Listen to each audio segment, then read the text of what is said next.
नमस्कार मंडळी, स्वागत आहे आपलं रियाज रेसिपी मराठीमध्ये. आज आपण पारंपरिक आणि हिवाळ्यामध्ये सगळ्यांच्याच घरी बनवली जाताना आणि आवडीने खाल्ली जाणारी ही रेसिपी बघणार आहोत, ती म्हणजे थालीपीठाची. काही ठिकाणी याला धपाटेही म्हणतात, आमच्याकडे याला धपाटेच म्हणतात. 2 मोठे बाउल थालीपीठाचं पीठ घेतलेलं आहे. त्याच्यामध्ये बारीक चिरलेला कांदा, 4 मिरच्या, 2 लसूण पाकळ्या, जिरं, ओवा याची पेस्ट केलेली आहे. ती पेस्ट 2 चमचा, अर्धा चमचा हळद, चवीप्रमाणे मीठ घालून थोडं थोडं पाणी घालून व्यवस्थित असं मिश्रण तयार करून घ्यायचं आहे. थोडं थोडं पाणी घालून गोळा मळून घ्यायचा आहे. गोळा हा जास्त घट्टसही नको किंवा जास्त पातळही नको. जर घट्ट असेल तर थालीपीठ लवकर पुढे सरकलं जात नाही आणि पातळ असेल तर ते व्यवस्थित थापताही येत नाही.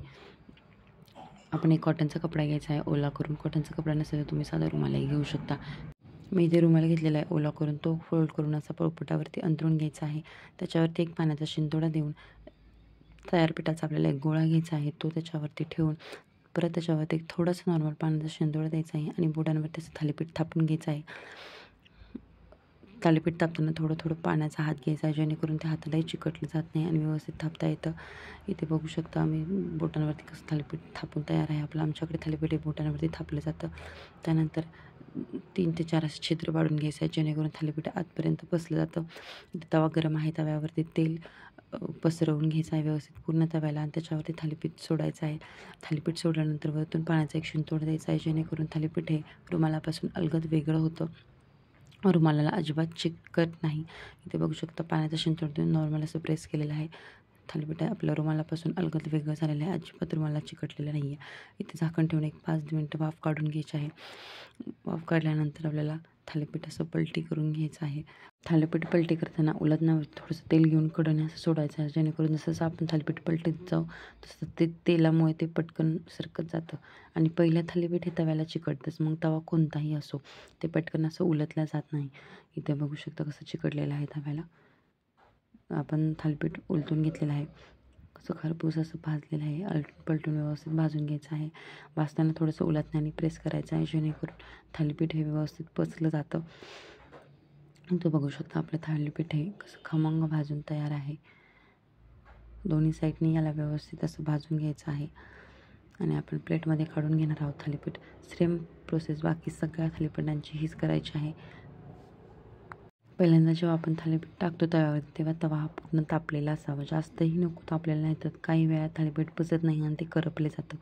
त्याच्यामुळं तवा हा मीडियम फ्लेमवरती गरम करून घ्यायचा आहे आणि जेव्हा आपण थालीपीठ भाजतो त्यावेळी गॅसची फ्लेम बारीक मोठी करत असं थालीपीठ आपल्याला भाजून घ्यायचं आहे. जास्त बारीक ठेवली तर थालीपीठ कच्चं राहील आणि जास्त मोठी केली थालीपीठ करपू शकतं. त्याच्यामुळं गॅसची फ्लेम लहान मोठी करून आपल्याला थालीपीठ भाजून घेऊ शकते. इथे बघू शकता तुम्ही, मी बऱ्याच वेळेला गॅसची फ्लेम कमी जास्त केलेली आहे. इथं दुसरे थालीपीठ आपले तयार आहे. इथे बघू शकता काही ठिकाणी याच्यामध्ये कांदा, गाजर, मेथीची भाजी, पालकची भाजी आणि कोथिंबीर असं घातलं जातं. याच्यामुळे याची पौष्टिकता अजूनच वाढते. तर बघू शकता तिसरं थालीपीठ आपण करण्यासाठी घेतलेलं आहे. सेम प्रोसेस आहे. पाण्याचा शिडका देऊन थोडंसं प्रेस करून रुमाल अलगद बाजूला करायचा आहे.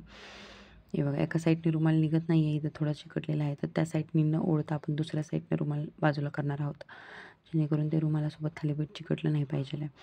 झाकण ठेवून वाफ काढून घ्यायची आहे. हे बघा इथं थोडंसं तेल सोडलेलं आहे साईडने. हे थालीपीठ किती अलगद पलटलं जातं, अजिबात चिकटत नाही. पहिलंच थालीपीठ फक्त चिकटलं जातं.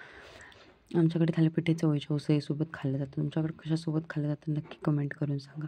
थालीपीठ असेल तर चवळीची उसळ ही हवीच. त्यासाठी चवळीची उसळ, धपाटे आणि दही हे एकदम बेस्ट कॉम्बिनेशन असतं हिवाळ्यामध्ये नाश्त्यासाठी. इथं आपलं तिसरं थालीपीठही तयार करून झालेलं आहे. तुम्ही याच्यावरती पांढरे तीळही लावू शकता. चवीलाही छान लागतं आणि दिसायलाही मस्त दिसतं. माझ्याकडे इथे थोडेसेच अवेलेबल होते म्हणून मी थोडंसंच ती लास्टच्या थालीपीठांना लावून घेतलेलं आहे.